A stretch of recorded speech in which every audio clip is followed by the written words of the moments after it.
All right. All right, Let's do the show. Let's do a podcast. So, Gus, come on. Come here. Gus, look, there's people.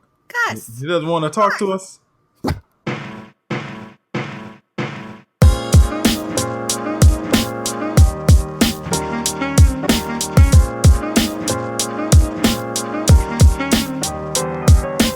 Welcome to Maker's Hustle, the podcast about turning your passion into a profession. This is episode 16 for Monday, October 31st, 2016. I'm your host, Bill Lavolsi, and here are my co-hosts, Amy Davis-Roth. Hey, Amy. hey, hey, hey. And Jeffrey Moore. Hey, Jeff. Hello, hello. How's everybody doing today? Good, good, good.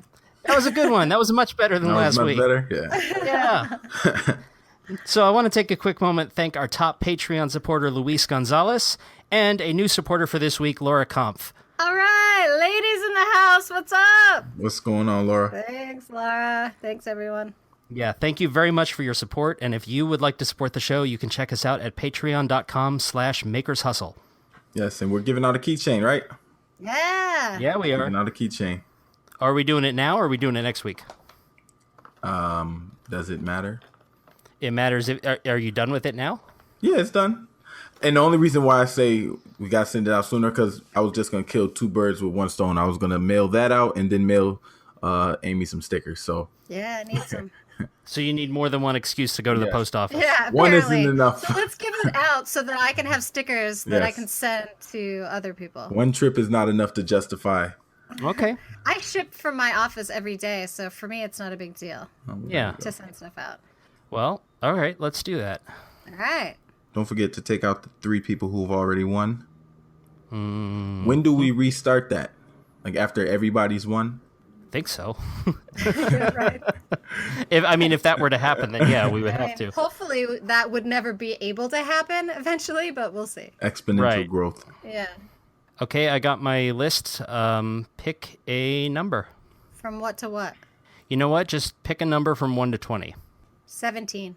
And the winner is David Thompson. All right. Hey, way to David go, Thompson. Dave. Full disclosure, David's actually a friend of mine. I stayed with him while I was in New York, but he also supports the show on Patreon, and he just won a keychain. All right. Yay. David, I already have your address, so don't worry about that. But Oh. if you would like to get in on the next drawing, you need to support us on Patreon. We're sending out good stuff. Good. Yeah, we are. I have We're a sending bunch out of all kinds of good necklaces stuff. still, yeah. And when I send them, I send a bunch of stickers for all those people out there that are into the whole sticker trading thing.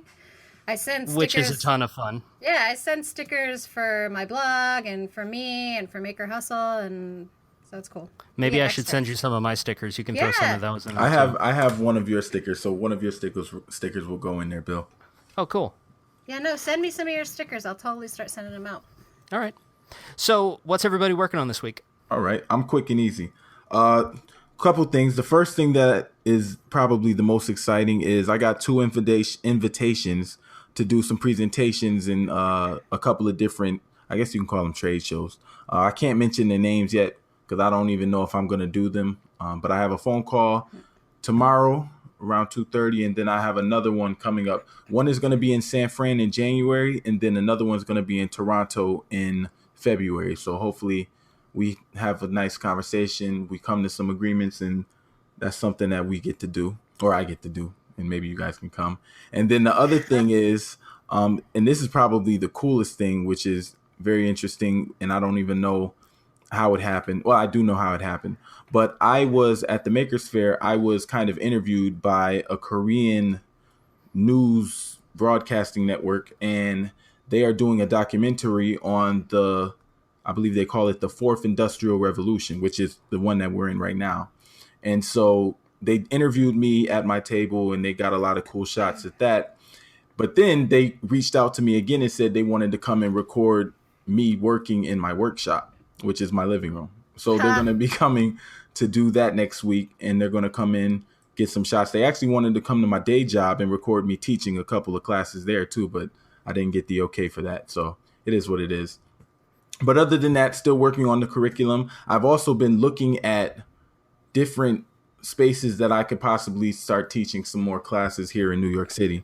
So if you're a listener and you're interested in coming to do some STEM workshops, I'm still working on this curriculum. But at the same time, I don't want to wait until I have a final book. I want to start teaching now. And so I want to do more of that, and I've been looking at a couple of spaces. So busy week, a lot of research, a lot of talking to people, but it's been a good week. That's really cool. That is and great. it's good that you start teaching before your like final revision, because you're gonna discover stuff that should be in there but you forgot about. Very true. Exactly. Very true. I had an epiphany the other day, and I was like, why do I have to wait? Screw it, I got stuff. No. It was really after I told you, like, I can just make videos. It'd be so much easier. Yeah, that's really where and it came from. I think I said something about, well, just make the video then, and we'll just transcribe it later. Transcribe it, yeah. So I was like, Bill's right. I need to do this. I like those words. Bill's right. Bill's right. Bill's batting 1,000 right now. So. Yeah. Bill's the man lately. Yes. Yeah, we'll see about that. Amy, how about you? Oh man, what have I been doing? I'm working on the revisions on my little book, which is taking forever, and it's looking like it's not going to be done until the beginning of next year. But I got the rough draft back from my graphic designer, and so I'm doing a lot of editing on the little story and cleaning up some of the illustrations, and some of the drawings were missing in the final draft. So we had to do a lot of revisions, and we're having a meeting on Sunday to go over that. And so I'm working on that. And what else? Oh, I entered a contest on Redbubble. It turns out that there's this big, beautiful community of artists on Redbubble, and to get found out there, you enter contests, and if you win these contests, and they feature you on the front page of the website, and it's very difficult, I guess, to get on the front page. So I'm like, all right, fun, I'll start entering contests. So the first one was to design an iPhone case that has a floral design on it. So I did an illustration of lotus flowers, and I colored it in, and I turned it into an iPhone case, and I think it looks pretty great. I'm really proud of it. And you can see it on my Instagram surly-amy. And just Yeah, I saw that. It's really cool. Yeah, and if you like it, it would mean a lot to me, because then it sort of keeps me in the top posts on their hashtag. And right now I'm no longer in the top posts because people out there have like 500 likes on their pictures. Ooh. But I don't have that many friends on Instagram. So if you happen to be listening and you want to help me out, go on my Instagram, surly-amy, and like any of my posts for Redbubble. And that'll help keep me sort of, I guess, in their line of sight, which might help me get on their front page. And then it'll help me get some clients that will buy my stuff. So I'm really excited about that. And I love contests. I love doing illustration. And this is seriously like the greatest thing ever for me, this whole Redbubble project. I love it so much. It's how I wind down from working on surly-ramics and sort of dealing with customers and all the stuff that I have to deal with during the day. At night, I draw. And I just found out that there's these contests where they're like, draw a tree or draw or whatever, or design this. And I love, sort of having a very specific, I don't know, goal or set of instructions. Yeah, that I have to sort of fit in, and I have to problem solve and make it happen. I love stuff like that. So this has been really fun for me, and I just cannot get enough of it. So I love my Redbubble shop. And I would just like to point out that the way that you wind down from work is doing more work, and that is why you are on this show. Yeah, it's weird, I guess, but I love making things. I really, really do. And I like to mix it up. I get bored doing the same thing, so this has been so much fun for me because it really gives me this outlet where I can create a new illustration or a new design, and literally the next day I can turn it into products. Yeah. And that just gives me this warm, happy feeling in my little blackened soul that I just, it's just the best. So I'm really loving that. And I'm not making that much money yet off the Redbubble shop, except for one product that I was working on. I guess I started it last week. On our last episode, I believe I may have mentioned it. During the presidential debates, Trump called Hillary a nasty woman. And it was really offensive and bothered me a lot. And so I did a design, and I put it on my Redbubble shop, and I offered to donate 10% of the proceeds to Planned Parenthood. And I did that, and I posted it on my Facebook page, and I became the target of another harassment campaign. Yay! Yay. So I got all of these people that are very adamant about not allowing women to have abortions, sending me really, really horrific photos of abortions and dead babies, and calling me names and calling me a murderer. And I never said that I was pro-abortion at all. I simply, when I was younger, I had no money, and Planned Parenthood is where I went to get wellness checkups. It's where I went to get, help when I was sick because it had a sliding scale. So if you only had $5, you could go see a doctor. And so I know a lot of people in Los Angeles, back then that went there, and they helped me out a lot. And so I want to pay them back. And Planned Parenthood is one of the things that Donald Trump wants to defund. And so I said, I made this design, and then I'm like, 10% will get donated. And so these people found out, and I guess someone linked to me. And so I've spent the last 3 days just getting screamed at and yelled at and sent nasty photos. And Which sounds like a party. Yeah, it's been awful. It's been really, really awful. But I think I handled it rather well. And I raised enough money so that I can donate $100 to Planned Parenthood. And that means if you do the math, since I said I would give 10%, that means that I raised $1,000 in a week. Wow. On Redbubble. That's pretty good. And that's sort of what this podcast is about, right? Like coming up with ways to make things and make money doing it. And so I did that. And another really great thing, I just want to give a shout out to my friend Don.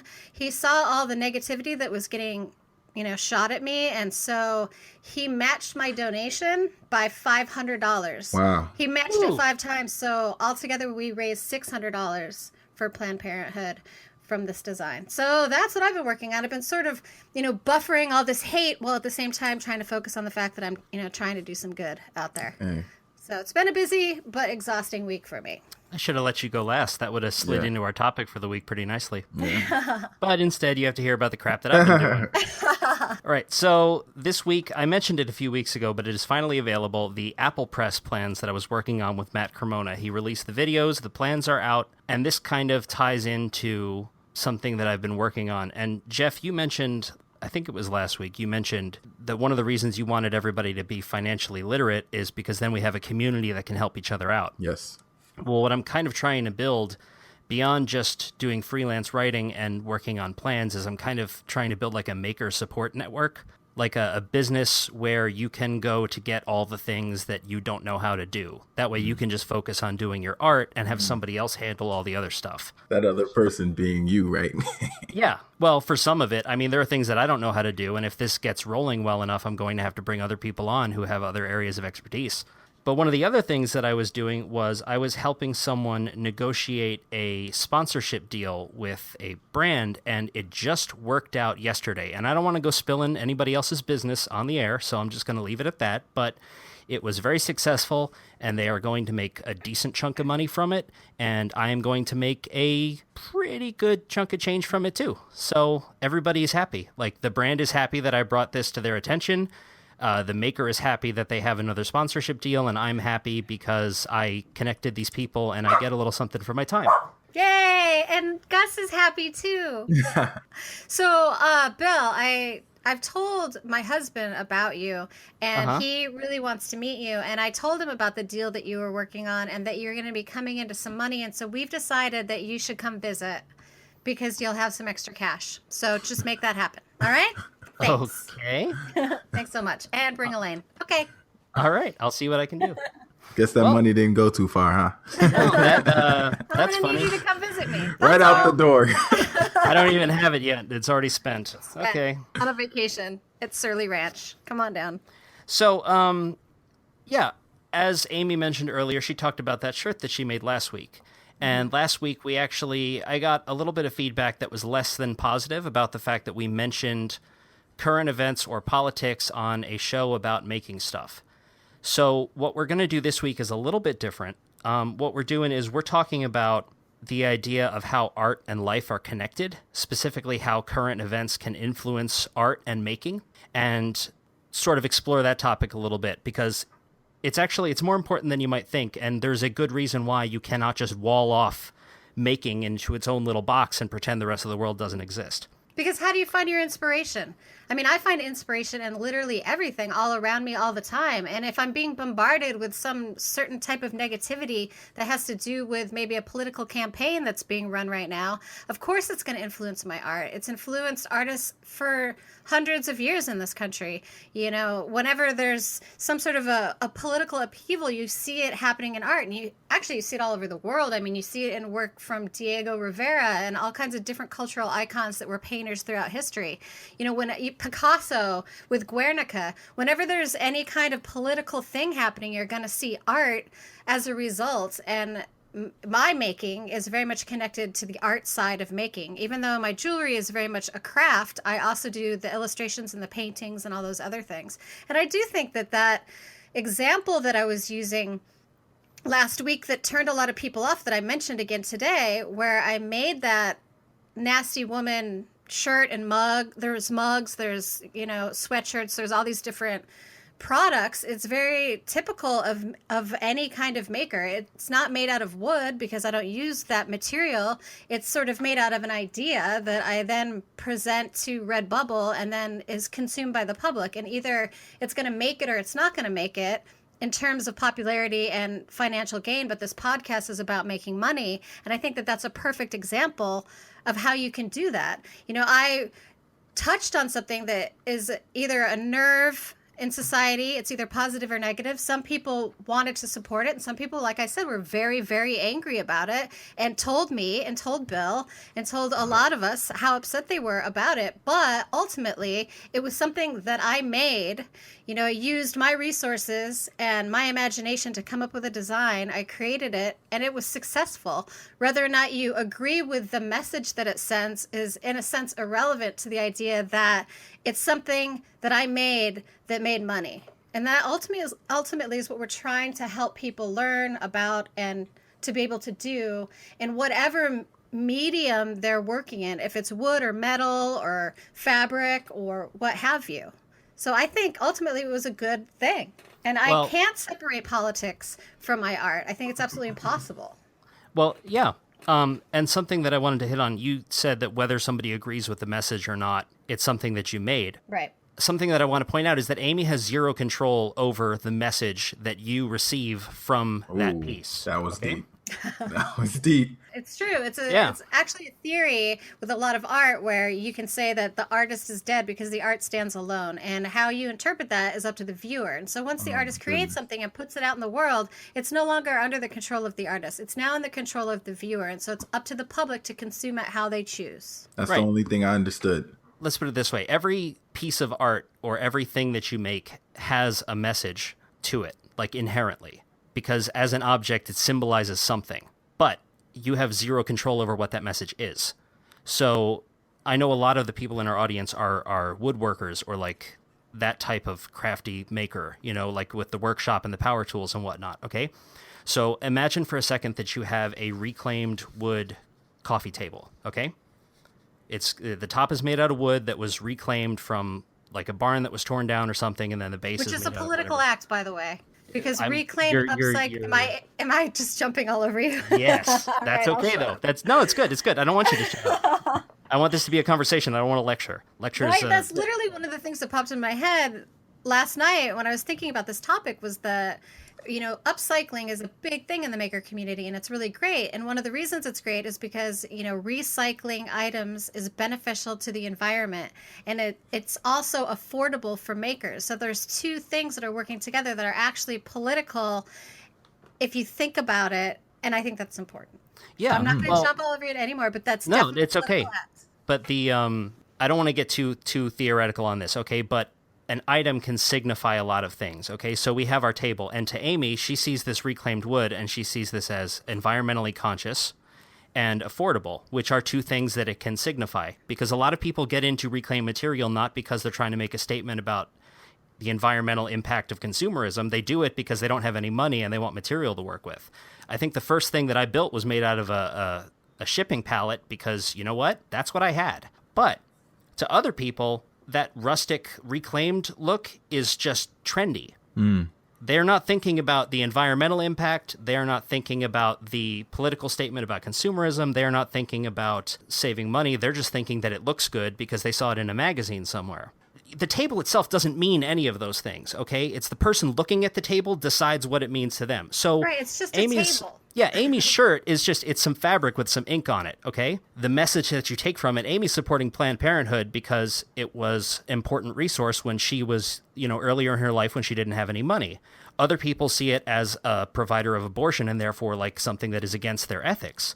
Right. But to a lot of women, they don't see it that way. They don't go to Planned Parenthood because they want abortions. They go there because they need to see a doctor and because they can afford it. Have cancer screenings and all kinds. Right. Yeah, that's exactly why I So went. that is why I jumped on this. Yeah, but that's why I jumped on this so fast, because that is an example of other people seeing a message that maybe you didn't intend, okay? It has nothing to do with your politics about abortion, okay? Whether or not you agree with them, you get bombarded with this stuff because they saw a message that, whether you intended it or not, they saw that message there. Right. And so every single piece of art, every single thing that you make, it makes a statement. Whether you know it or not, whether you acknowledge it or not, they all do. Okay, even something as simple as a table. So when I was thinking about this topic, I thought about it in two ways, or really it's three ways, but it's all one. I don't know why I talk like this, and I don't know why I talk like this. But anyway, this is what I thought when we thought about this topic. First thing, art is the way that we interpret the past. Second thing is art is the way we interpret the present. And then art is also the way that we would like the future to be. And that's how I look at art. That's how I look at making. That's how I look at crafts. So when I think about my robots, I want the future to have robots in it. Like that's why I got into making robots. Like I didn't think about it and it is art for me because I think that it's therapeutic. I love looking at them. I feel like they're beautiful. And other people think they're cool. Like whatever you describe it, maybe you think it's ugly. That's your interpretation. So I agree with what you guys are saying.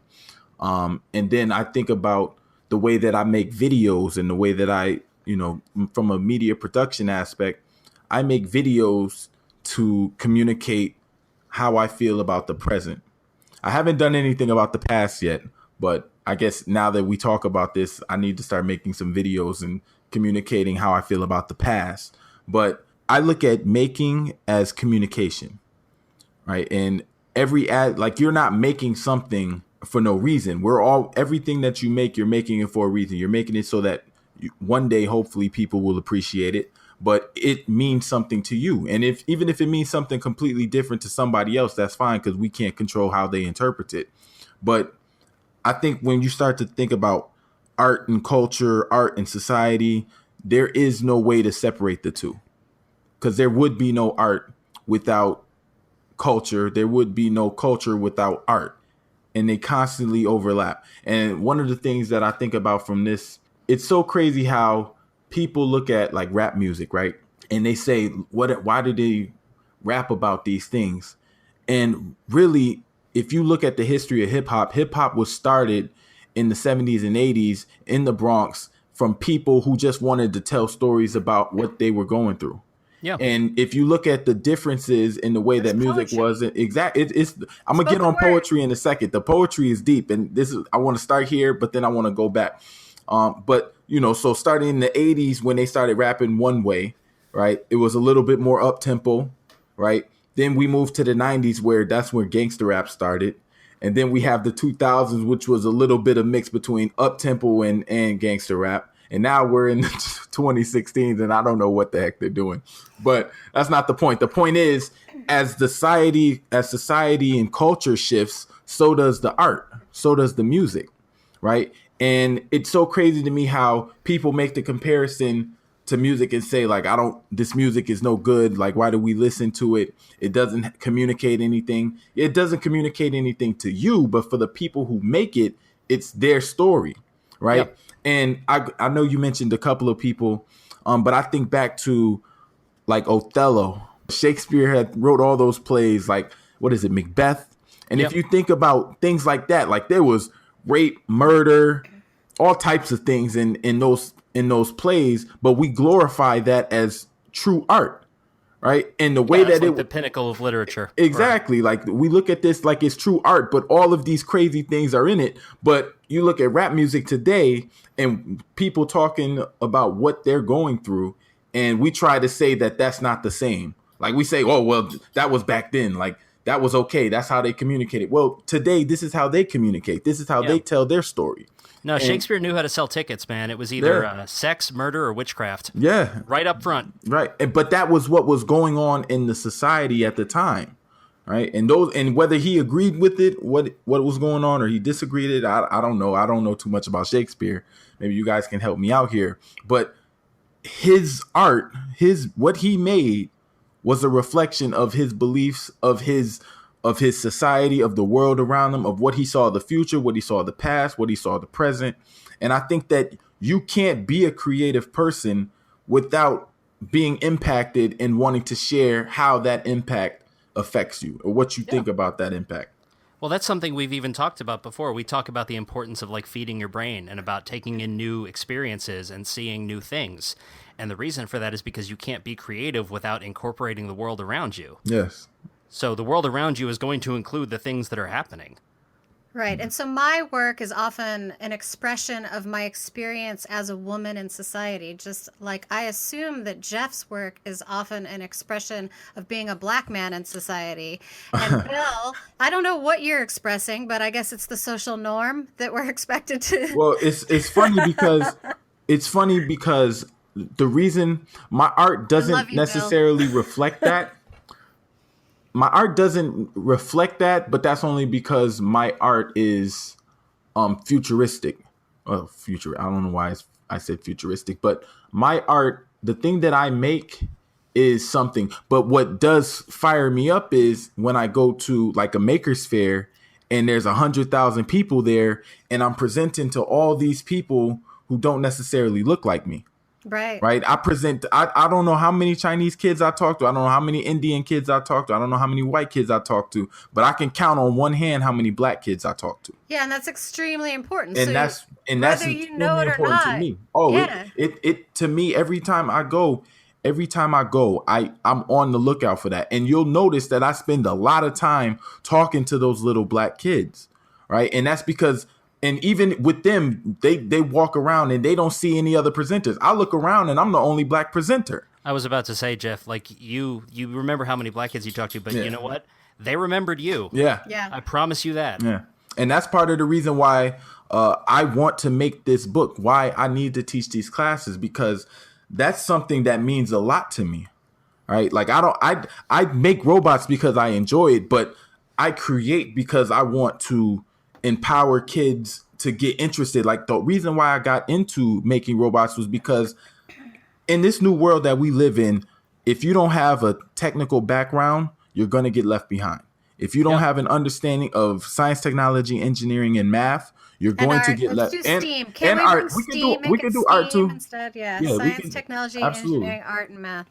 And we can have that in there. And I think art is the most important one, only because that's where the inspiration comes from. I'm sorry, I didn't mean to neglect that. But so you have kids who, and this is how I got here. This is my story. So you have kids who are never exposed to that in inner city schools. They cut art programs.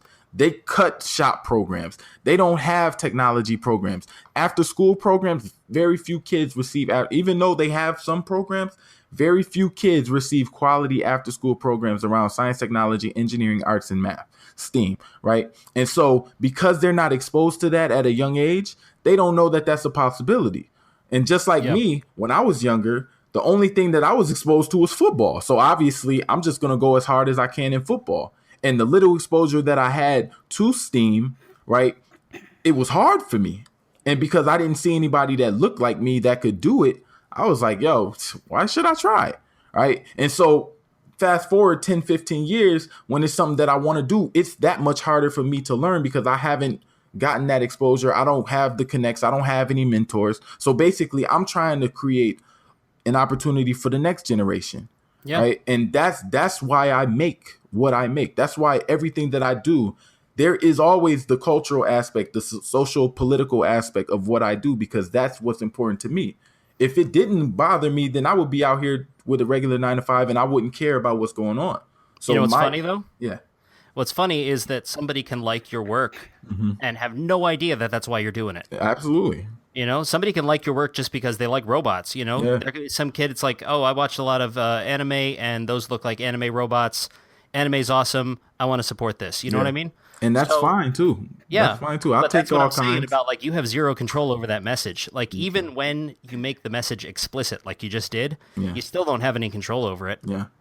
Because like Amy was talking about with the death of the artist, in literature it was the death of the author. There's a guy named Roland Barthes, and he had this whole like it's this whole critical theory basically saying that whatever the author intended, whatever their background details are, that stuff doesn't matter. It is an interpretation, but it is not the interpretation. It is no more valid than anything else. Yep.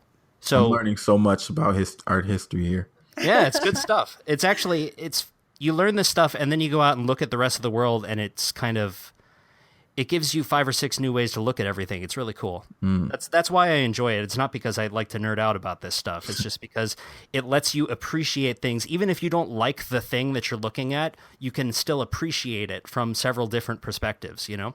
Yeah. And I think that is the point that we're trying to make, or at least the point that I'm trying to make. I don't know. No, it is. I should not try to make points because I end up tangenting. But anyway. No, I think it's great. I mean, we got scolded basically from some people who were saying that we're too political and we should not include politics in making. And I think our point for this episode is to try to explain. You can't separate the two. Not in an angry way, but No. you really cannot separate politics and art. You cannot separate, like, my body itself is political. My body is a battleground. Right now, you know, people are trying to take away my rights to control my own body. And, you know, that's political. So anything that I do, ultimately, that's art that I put out into the world, is going to have some sort of political connotations attached to it. Yeah, and we probably should have put a disclaimer out before we even started to do this podcast. Because when we started this podcast, the point was to be different. All right. We could do a podcast where we're being technical and we're talking about the specific techniques and how that technique is better than the other technique. And we could do that. But we wanted to be we wanted to talk about how the two worlds of business and making and society and all these things were meshed. So maybe we weren't clear about that from the jump. Well, it's still early, so people will figure it out. There are some excellent podcasts out there. There are some really, really great podcasts out there if what you want to learn is technical information. Yeah. But I'm just going to go ahead and say it. This ain't one of them. And I'm not technical at all. I'm happy to give tips and tricks on how to make specific things, but I think what's more important ultimately is how to live your life as a maker and how to make money doing it. And why to make things. Yeah, and why you make things and how you make things and how you turn that into sort of financial stability or at least partial financial gain. Right. I mean, ultimately, that's what we're trying to do. I mean, the act of being a maker, I think I've said this before, is a political act because you're sort of turning away from the norms of society and saying, I'm going to do my own thing. Yeah, and I don't care about, having a Mercedes. I would much rather have the time to myself to create and to be an entrepreneur and to come up with new ideas. Those things are more important to me than having 2.5 kids and, a car. I don't know, whatever it is. I didn't know you could get a 0.5. Whatever the societal norms are, I've sort of rejected that. And I think that a lot of people that are makers and artists also are rejecting that. So that sort of puts you outside of society.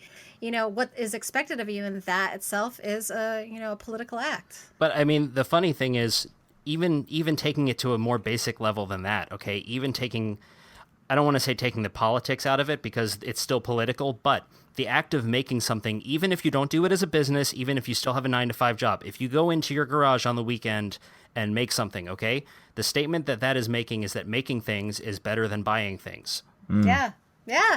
Or making things is good and something you should do, okay, like it's an objective good. And that sort of statement, like that right there is a political statement, okay? Because there are other people who don't feel that way. They feel, oh, that's handmade, it's imperfection. I'd rather have something that's absolutely perfect. Yeah. There's another way of looking at it too, in that when you're making something or you're crafting something, you're also a part of a long, long history of creating things that, humans have done, which is also quite a lovely thing. So it depends on how you want to look at it. Yeah. People have passed down generation to generation techniques on how to build a coffee table, how to bake the best bread, how to, design the best dress, how to do all these things that sometimes were necessities in the past when there wasn't Walgreens and Target and all of those, mass marketed things. So you're separating yourself from that main massive consumerism type mass-produced product, and at the same time, you're carrying on a beautiful legacy from people of your past. Right. So Yeah. all making is a reaction to other making. You're either following a tradition or you're breaking from a tradition specifically. Or like I made that picture frame, the live edge picture frame, which I'm still Which really proud of. I love so Yeah, much. that's nice. Oh, can I tell you? Elaine saw the video, and I don't know if you noticed on the title card, I still have the Jimmy DiResta print in it. Okay, but then Yeah. when I get to the end, it's a photo of my wife, and she saw it and she like squealed. Aww. Yeah, she hadn't actually seen it up in the room yet, and then she went in and she's like, "Oh, I gotta go look." But when I was making that, it's I have the inside is square and then the outside is rough and natural, and you have like an opposition between the two, and then you've got the grain of the wood is highlighted because of the finish that I put on it. And like those contrasts are something that I was trying to bring out. And that probably makes a statement to somebody that I did not consider. In fact, I'm sure it does. Yeah. I love that for him so much. My birthday is February 1st. I'm just putting that Your out birthday's February 1st? there. February 1st. Mine's is February 9th. Aw, let's have a party. Oh my gosh. No, but the other thing about it is what you make is also like people make the same thing. And maybe it's because you looked at it and said, this will look better this way. So even just the fact that you make something that somebody else made, it's your interpretation. So you're always going to be influenced by other things. Yeah. Like even technology that is being developed, it's an iteration. It's somebody's iteration of making improvements that are going to benefit society in the long run. Can I tell you something that's going to blow your mind? Please blow me. Well, I don't know, because my mind's been blown a couple times in this try me, episode. buddy. So let's try it. I'm going to throw this one out there. All right. You were saying that making things, you're reacting to the world around you. If you, for example, there are a lot of woodworkers who choose to just use hand tools, okay? And hand tools haven't changed a whole lot for the last, 150 years. More than that. Well, yeah, I mean, they used to be made out of wood. Now a lot of them are made out of metal, and they come out of a factory instead of a blacksmith. But Yeah.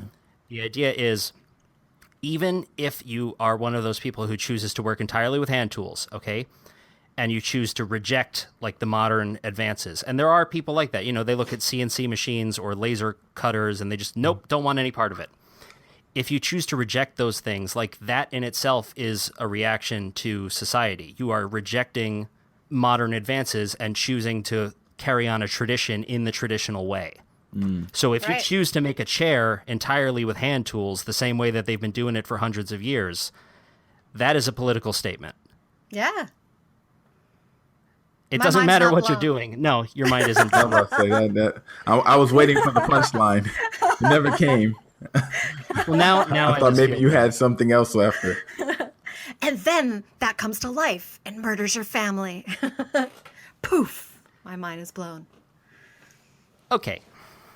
No, but that's funny. I think when you think about all of the things that go on in the world, you're different. Like what's important to you today maybe not have been important to you 5 years ago. And then 5 years from now, what's important to you then is not going to be what's important to you now. So even your art, the thing that you make is going to change. Right? That it's not only are things changing outside of you, but you're changing as well. And so the way that you interpret things is going to change. And some people may not change. Maybe some people have the same views, social, political perspectives. Say that 5 times fast. As they did all their life. And that's okay too. But as you think about the world that we live in today, it's too much going on for you not to be affected, not to feel a certain way, and to not communicate your thoughts in a specific way. Even if you just have a conversation with somebody, that influence from the outside world is going to impact that conversation. So, and if you're a maker, if you're an artist, if you're a creator, if you're a creative, just the way that you communicate your perspectives is a reflection of the world that you see around you. Yeah. And that to me is the most beautiful part. I was riding, I went out to lunch today. I need to stop doing that. It's a waste of money. And I just had an epiphany. And it's not an epiphany because I do it at least once a day. But I was just thinking about all of the experiences that I've had. I'm going to tell a quick story. When I was younger, a couple of friends and I, we were out late. And my friend's car, his car used to like battery used to die, so we used to have to get it jumped all the time. And this time it died, and as we were driving, we forgot to close the hood all the way, I guess. And so as we were driving down the throughway, the hood just flew up, smashed the front of his window, and then popped off in the middle of the throughway. And it was so crazy. And I was just thinking about, that's just one of the crazy things that happened to me in my life. And I have so many crazy stories where I don't even know how I'm here. I shouldn't be here right now, but luckily I am. And so I just think about that. Every little thing that I went through has an impact on how I feel about my tomorrow. Yep. And I maximize my opportunities based on the fact that I shouldn't have had this tomorrow. And since I have this tomorrow, I'm going to make the most of it. So for me, and I say this all the time, I'm willing to die for my beliefs. And you can come and get me at any point. I'm ready for you. But I'm going to make sure that how I feel is remembered. Like if I don't change the world, if I die, if I leave this earth and nobody remembers me, then I'm going to feel like I didn't do all I can to impact the world. I'm trying to impact the world. And whether that's through my art, whether that's through my making, whether that's through my teaching, like I am trying to make a difference, an impact on this world. And I don't care about money because I'm broke now. I've been broke. I know how to stretch a couple of dollars. Right. So the money isn't even that important to me. It'd be nice to have a little bit, but at the end of the day, you only going to die. When you die, you can't take it with you. Right. You could leave a little for your kids, but I'm thinking about that in another. I got insurance policies. So so as I go through the day, if I'm not reflecting those experiences, the fact that I've had so many near-death experiences is crazy. Right. So even just the world that my little world is not I mean, it could be average to somebody, but my little world is such that I want to share that. I want to tell that story. Right. And the only way I know how is through making robots. I don't know how you do it through making robots, but that's a different story altogether. Right. Making movies. That's one of the reasons why I got into making movies, not movies, but like TV series and stuff like that, because I wanted to communicate how I felt, what I thought was important, and put my own perspective. I love seeing visuals. So my wife and I, we're getting married in I forgot when we're getting married. We're already married, but we're gonna have a wedding. And one of the things that we're thinking about doing for the wedding is we want to have a video that tells our story up until the wedding day, right? And so even just the different things that we do, like in our day to day, those are memories that I try to capture so that we can put those into a video so that other people can see our story. You know what I'm saying? And I can't look at a situation without being creative about that situation. Yeah. I can't. I don't know how. I can't even watch. I played football. I can't even watch NFL football without being critical of the players. Like, oh, his technique is wrong. So my whole vision is messed up because of the world, the life that I've lived, and the world that I'm living in today. And I think that is truth for everyone. That is truth for so many people. I mean, what you just said is truth, especially if you're a creative person. You cannot look at the world. You cannot make things without expressing who you are and what you've seen and what you've been through and what you hope to become. Something really cool. I'm not going to say that it's going to blow your mind because the last time I did that, it backfired. But I wasn't blown. Yeah, I know. But there's a guy named Stanley Fish, and Stanley Fish has this theory that's called reader response. And the idea is that I'll give you like the short version is a piece of art might mean something to you today and mean something completely different to you tomorrow. But the long version is that the audience, like you looking at a piece of art or you looking at a table or you looking at something that you made, your experience of that thing creates basically a performance of that work. So all art is performance art. Okay. Mm-hmm. So in that case, and each performance is unique. Okay. Cause it's in your mind. So what happens is those performances are influenced by everything that has happened in your life up until this moment. Yep. So what a thing means to you, like what a coffee table with reclaimed wood means to you, or what Amy's shirt means to you, or what Jeff's robots mean to you, what these things mean to you are influenced 100% by who you are, where you came from, and every single thing that has happened to you up until this moment. Mm. And tomorrow, it might mean something completely different. Yeah. I love that theory. I agree with it. And that is why, as a maker, you cannot just separate making off into its own thing, because other people are going to be reading meanings into your work, even if you don't want them to. Even if I just made a chair because I needed a chair. I needed somewhere to sit. I had this kind of wood and I couldn't afford to go buy any other kind of wood, so that's the wood that I used. Other people are going to see it, and they're going to see it as a statement on something, because that's just what we do. We're humans. Things are symbols, okay? Nothing is ever just what it is. It's also something else to somebody, somewhere, at some point. I'm done. That's everything I brought to the table for this episode. Anybody else got stuff? I think that's a really great place to end. I think it's important for us to remember that what you see when you look at a piece of art or something that someone made is based on your life, and not necessarily what the creator's life is about. So, let's do our recommendations for this week. All right, so I'll go first. I love space, and I've been on like a space binge. So I've been watching a few documentaries on life on other planets. All right, so we're not talking about the, multi-celled organisms like us. I'm talking about the different types of possibilities of single-celled organisms that are probably on the moons Europa and Titan. Enceladus? I don't know which one that is. There is an ocean underneath the surface of Enceladus. Is that one of the moons of Saturn? Saturn, yes. Yeah. Oh, I know which one you're talking about. The story that I'm writing is based on. It's supposed to be on the moon Enceladus. Yeah. Yes. Saltwater ocean. Yeah, it's a couple. And you'd be surprised how moons, like if you didn't know, right? So like Saturn and Jupiter are so much bigger than the planet Earth that they have moons the size of Earth.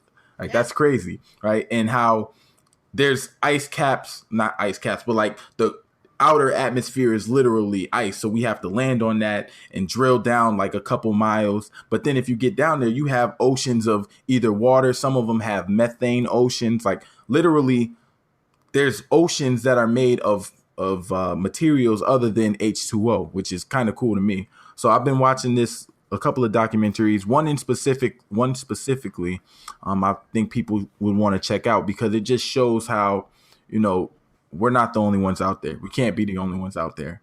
And so, just check that out. And those documentaries, they're a little bit lengthy, but I love the way that Discover, and I don't know if it's Discover, but I love the way that they produce the documentaries because it's not all information all the time. Like they bring people in and they relate it and a lot of cool stuff. So, if you're interested in space like I am, definitely check these out. There's life on other planets. It's a matter of time. Oh, and before I'll probably talk about this at another time, but one of the documentaries talked about like, advanced life. And there's a theory that says based on how old the planet Earth is, how old our solar system is, right? And how long it took for our life to develop, it could have either happened already. Like, let's say there was life on Mars, right? It could have came and went and we missed it, right? Or we could self-destruct, blow up, our civilization go away, and then the next advanced civilization miss us. So there's like a very close window that we're trying to, operate within because we're still a pretty young universe. Oh, yeah. And we've only been producing radio waves for how long? 60 years. The Drake equation, you guys. Yep, the Drake equation. Yep, that's exactly what I was talking about.